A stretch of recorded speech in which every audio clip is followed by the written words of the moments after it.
인터넷의 스타, SNS가 만드는 스타 진중근 교수가 진절머리를 내고 SNS 트윗을 그만두었다, 이렇게 이야기가 나오고 있습니다. 자, 42만 명의 팔로우를 가져서 이 파워 트위트리안이라고 꼽히던 사람이 가수 조영남의 그림에 대해서 사기죄를 적용한 검찰에 대해서 현대 미술에 대한 무지의 소산이다. 미학과 출신이니까 또 한마디를 참 못 참고 했던 모양입니다. 근데 집단적인 막말에 이렇게 직면을 해가지고 이 본인 스스로가 모두까지 인형이다라고 불릴 정도로 독설가인데, 트위터 계정을 7월 14일 폐쇄하고 SNS에서 절필을 선언했다고 합니다. 옛날 말로 칼에서 흥한 자 칼로 망한다고. 저도 그래서 일찌감치 트윗이나 SNS의 폐해를 절감하고 제 그냥 방송 영상을 알리는 거나 방송 출연 알리는 정도 외에 어지간하면 SNS에서 이야기를 안 하려고 합니다. 그러니까 어떤 분들은 저보고 이 컨텐츠를 올려라, SNS에 연락 고지사항을 올리지 말고, 이렇게 말을 하는 집요하게 한 분도 있었습니다. 근데 제가 절대 안 그러려고 그럽니다. 솔직히 말하면 SNS가 인생의 낭비가 아닌가 라는 생각도 하고 있고요. 적당히 필요에 의해서 필요가 한 게 있고, 그렇다면 그냥 공지하는 장 정도로 이야기할 뿐이지, 내 생각이나 내 마음을 있는 그대로 SNS에 올리는 것은 결국 나한테 나중에 화로 돌아온다 라는 걸 절감을 했었습니다. 그래서 저도 한 1년 정도 SNS를 꼭 필요한 거 외에는 안 하고 있는데요. 진중근 씨가 참 SNS에서 스타였는데 상처를 받은 데 대해서 저도 한때 토론을 했던 입장으로서 안타까움을 금할 수 없습니다. 자, 또 이재명 성남시장도 25만 5천 명의 트위터 팔로워를 가지고 속 시원하게 쏜다고 사이다 시장이다 이러는데, 이분도 이 며칠 사이에 아주 반대파들로부터 도배가 됐답니다. 왜 도배가 됐느냐 하니까 당대표 출마하면 특정 정치인과 손을 잡지 않겠다라고 말을 했는데 문재인과 손을 잡지 않겠다라고 해석이 되면서 니 마이 컸네 건방지다 이러면서 이제 욕을 먹은 겁니다. 자, 이것뿐만 아닙니다. 더민주당이 전략적 모호성을 사드 문제에 가진다고 하니까 이 김종인 대표를 김초라고 이렇게 애칭을 붙여가 욕을 한답니다. 애칭이 아니라 악칭이겠죠. 즉, 왜 추호라고 하느냐, 당대표를 더할 생각이 추호도 없다 해서 김추호라고 하고, 또 우상호 원내대표도 욕을 먹는다고 합니다. 자, 이뿐만 아닙니다. 이런 자들이 이렇게 하다 보니까 한마디로 정당 같은 경우에는 점점 강경론이 다 득세합니다. 지금 더민주당의 사드나 전시작전권을 놓고 이 나선 전대 후보들이나 대통령 후보들이 하는 이야기 안 보세요. 점점 강경한 이야기를 합니다. 또 온라인으로 권리당원을 10만 명이 가입을 했습니다. 국민의당과 갈라서기 직전에, 총선 전에. 자, 이 사람들은 전부 강성을 지향을 합니다. 그래가지고 이 전체 당에 영향을 미칩니다. 더민주당이 이번에 이 당대표를 뽑는데 30%가 권리당원인데 그 사람들 다수가 온라인으로 들어온 사람들입니다. 자, 진중근 씨 같은 경우에 야권의 이해를 대변하는 그런 사람이었는데 어느 수준에서 자기들 이해와 조금 일치하지 않으면 죽이려고들 달라듭니다. 자, 이재명 씨 같은 경우에는, 우리 같은 경우에 이재명 시장을 보면 굉장히 한쪽으로 좀 치우쳐서 한마디로 파퓰리즘적인 지향을 하는 거 아닌가 이렇게 생각을 하는데도 이런 이재명 시장을 놓고도 또 조집니다. 도대체 이게 좌파는 좌파, 우파는 우파, 우파 진영에도 마찬가지입니다. 저는 지난번에 전희경 씨 표절 부분을 보고 보이는 행태들을 보고 학을 뗐습니다. 오죽하면 베니제 대표는 더 이상 보수를 안 하겠다고 이야기를 하겠습니까? 저도 이러한 행태에 뭐 보수냐 아니냐 이런 부분에 연연치 않으려고 합니다. 근데 제가 하나 정말로 이야기하고 싶은 건요. 이런 식으로 뭡니까? 외로운 늑대들. 그러니까 대중들 앞에서는 제대로 말도 한마디 못하는, 한마디로 자신을 드러낼 수 있는 방법도 별로 없는 사람들이 SNS에서는 엄청난 공격성과 폭력성을 드러내고 점점 더 강경한 쪽으로 자신의 입장을 강화시킵니다. 그러면서 자신이 가상의 세계에서 뭔가 된 듯 큰 착각을 합니다. SNS 대통령이 된 듯. 그러면서 SNS의 유명 인사들과 맞짱을 뜨면 자기가 뭔가 위대한 사람이 된 듯 이야기합니다. 자기 자신은 삶이 엉망이면서 남들한테는 절대적인 기준을 요구합니다. 그러면서 이런 유명인들을 보고 화풀이를 합니다. 유명인들도 잘못한 부분이 있습니다. SNS를 가지고 대중들을 선동해오다가 나중에 그렇게 만드는 대중이 자기에게 마음에 안 드는 순간에 칼질을 합니다. 저도 그런 모습을 수도 없이 경험을 했어요. 제 미래경영연구소 회원으로 가입한다는 분들한테 제가 이 사양을 하지 않습니까? 그렇게 쉽게 가입하지 마시고요. 생각 잘해서 하라고 하고, 웬만하면 제가 SNS에 이 회원들과 특별하게 교감을 안 나누려고도 하고 있습니다. 왜 그런지 아십니까? 그렇게 하면 할수록 또 언제 그 칼날이 나한테 돌아올 줄 모릅니다. 저는 그래서 이제는 이런 저런 이야기를 들어도 배짱도 생기고 맷집도 좀 생겼어요. 개나 짖으라 하면서 별로 관여하지 않는데, 저한테도 가끔 그런 사람이 있습니다. 내가 뭐 니한테 회원 가입하고 어쨌는데 이런 식으로 뭐 말을 할 수 있냐 어쩌냐 하는데, 그런 소리 하지 마십시오.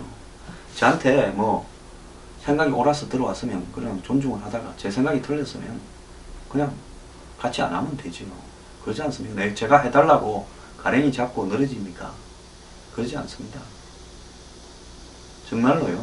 SNS라는 것이 이제는 긍정적인 부분보다 사회적으로, 정치적, 사회적, 이념적으로 강경이나 극단적인 측면을 더 부각시키는 쪽으로 작용을 하고 있고요.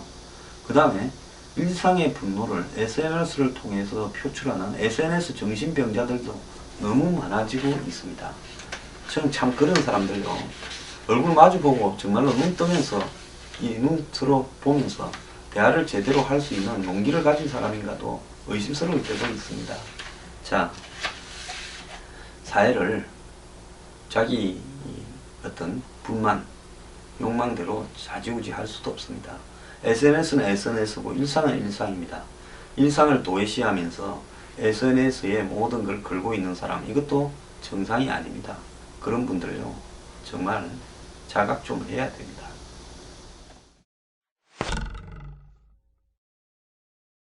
하버드 대학을 석사까지 하고, 학사, 석사, 한국 불교에 이렇게 빠져들어가지고 여러 가지 책을 썼죠. 뭐 선해나 침판, 만행 이런 책을 쓴 미국인 이 현각 스님이라는 분이 있죠. 이 현각 스님이 돈 밝히는 한국 불교를 떠나겠다라고 이야기를 했습니다. 선불교 기복 신앙 전략에 실망했다. 외국인 성녀는 조계종의 장식품이다. 이런 글을 페이스북에 올렸는데요. 27일 날 자신의 페이스북에 이번 해는 성녀 생활을 한 지 25년째인데 주한 외국인 스님은 오로지 조계종의 데코레이션, 장식품일 뿐. 이게 내 25년간 경험이다. 나도 자연스럽게 떠날 수밖에 없다. 이랬습니다. 8월 한국을 마지막으로 공식 방문해서 화계사로 가서 은사 스님 승산의 부도탑 참배, 지방행사 참석, 이별 준비를 할 게다. 그렇다고 다시 속세로 돌아가지는 않겠지만은 현대인이 참다운 화두선 공부를 할 수 있도록 유럽이나 미국에서 활동할 거다. 이랬습니다. 그는 한국 불교를 떠나는 이유에 대해서 선불교를 돈으로 환상되는 기복신앙으로 전락시킨 점을 들었고요. 한국의 선불교를 세계에 전파했던 누구나 자기 본래의 성품을 볼 수 있는 열린 그 자리를 그냥 기복 종교로 이렇게 만들어 버렸다. 기복 이꼴 돈이다. 슬픈 일이다. 자, 그는 최근에 2, 3년간 17에서 9명의 외국인 성녀가 환속을 했다. 나도 요새 내 유럽 상자들에게 조계종 출가 생활을 절대 권하지 못한다 이랬습니다. 이분은 91년에 출가를 했는데요. 그동안 한국에서 활동을 많이 해왔습니다. 한편 조계종에서는 큰 혜택을 누린 행각스님이 기복불교라고 한국 조계종을 비판하는 걸 갖다가 이해하지 못한다라고 비판을 했습니다. 한편 한국 불교를 대표하는 저술가인 자연스님은요, 격렬한 어조로 이 현각스님을 비판했는데요. 기복불교 주장에 대해서 불교가 타 종교에 비해 아직 우려할 만한 수준은 아니다. 한국인 승려 대부분은 기복으로 그래 돈을 밝혀서 100만원 정도 수입밖에 안 된다 말이냐, 이렇게 이야기하고요. 이 현각스님은 특별한 능력이 없이 하버드라는 한국인의 저급한 환상 때문에 처음부터 조계종의 상위 1%에 속했던 사람이다. 25년 동안 조계종의 빨대만 꽂고서 가장 좋은 조건에 있었던 사람이 어떻게 그 조건을 비판하는지 이해가 되지 않는다 이랬고요.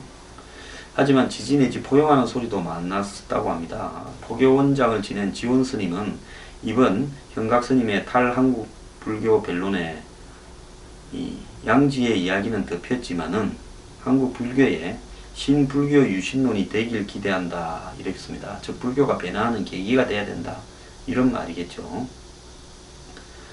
또 2명의 외국인 상자를 두고 있는 백양사 의연스님은 외국인 스님을 위한 행자 교육과 기본 교육을 외국인의 특성에 맞게 만들고 굳이 한국어에 능통하지 않아도 불편하지 않게 했으면 한다라고 페이스북에 올렸는데요.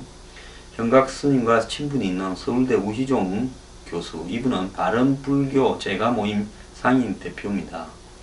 조계종이 조폭 같은 위계 질서 속에서 돈만 하는 집단이자 신도들을 개인 기복 신앙으로 고착시켜서 군림한다며 현각이 떠난다는 것보다 조계종으로 상징되는 한국 불교가 그리 망가져 있다는 것이 화제가 돼야 된다, 이렇게 말을 했습니다.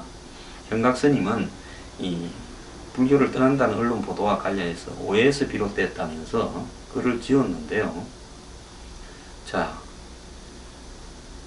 하지만 그는 자신의 글은 현재 종단 상태에 대해 오래전부터 이루어졌어야 할 토론을 자극한 것이라며 정치와 극단적으로 완고한 민족주의 때문에 선불교를 세계에 전하는 귀한 기회를 놓치고 있다 이랬습니다. 자, 여기서 정치와 극단적으로 완고한 민족주의, 저는 현각스님이 옳은 지적을 했다고 봅니다. 오늘날 불교계에서요, 많은 스님은 고생을 하면서 정말 이 진리를 찾아서 내지는 속세의 대중을 갖다가 구원하는 역할을 수행하고자 이 불교계에 기여해서 참선을 하고 정신적인 영역에서 역할을 하고 있는 부분도 있습니다. 하지만 조계종 상층부를 접한 대다수의, 한마디로 이 유력 스님들, 배설하는 스님들, 또 주지 같은 분들은 그야말로 불교를 기복신앙으로 완벽하게 만들어서 40, 60대, 뭐 5, 60대죠. 5, 6, 70대 여성 노인들을, 돈 많은 노인들을 겨냥해서 불교를 운영해 온 것도 사실이고요. 또 불교계에 뿌리 깊게 자리 잡은 민족주의 성향과 가까운 좌파 사상은 불교가 항상 북한 문제, 무슨 미국 광우병 문제, 사드 문제, 뭐 온갖 세월호 문제 등에서 항상 대중적으로 정말 그 사항을 철학적인 고민을 하게 만드는 게 아니라 한쪽으로 운동권적으로 선동하는데 불교가 앞장서 왔습니다. 엄청 이중적이에요. 불교의 상층들은 초호화 생활을 하면서 엄청난 돈을 굴리면서 한편으로는 뒤로는 운동권인 척, 진보인 척 하면서 한국 사회에 정치적으로 행동을 해왔습니다. 지난번에 한상균 도피와 관련해서 벌어졌던 일을 보면 답이 나오지 않습니까? 자, 저는 현각스님이 문제 제기 잘 했다고 봅니다. 설사 앞에서 말씀하신 스님 말대로 이분이 한국의 상위 1%로 하버드를 나와서 한국 불교에 한마디로 상징 역할처럼 하면서 엄청난 혜택을 받은 사람이라 하더라도 그 혜택을 받은 사람이 한국 불교가 잘못됐다라고 이야기하는 것이요, 뭐 문제입니까? 이 세상은요, 썩어서 고이면 그 물꼬를 태야 되는데 그 물꼬는 자기 내부 고발에서 노는 겁니다. 저는 현각스님이 올바른 내부 고발을 했다고 생각하고요. 정말 불교의 앞날을 걱정하는 많은 분들이 오늘날 대한민국 불교계의 문제에 대해서 엄청난 문제 제기를 해주길 바랍니다. 실제로 옛날에 불교가 정권과 유착되었을 때보다 지금 불교가 훨씬 더 문제가 많지 않습니까? 무슨 법난을 통해서 불교가 정화된 것 같습니까? 훨씬 더 문제가 많은 것 같습니까? 오늘날 솔직히 불교계를 상징하는 대표적 스님들을 룸살롱 뭐 이런 걸로 언급하는 어떤 이야기들 중에 사실인 것도 많지 않습니까? 자각을 해야죠. 왜 불교계는 스스로 깨달음을 갖다가 추구하는 종교라면서 자기 자신들의 이 꼬라지에 대해서는 자각을 하지 않습니까? 저는 불교만 이야기하는 게 아닙니다. 한국의 기독교도 썩었고요. 가톨릭도 일부 문제가 많습니다. 어떻게 종교가 한국에 들어오면요, 전부 다 흥하는데 대신 전부 썩어 들어가고 있어요. 대한민국은요, 종교가 썩어서 흥하는 나라입니다. 그러지 않습니까?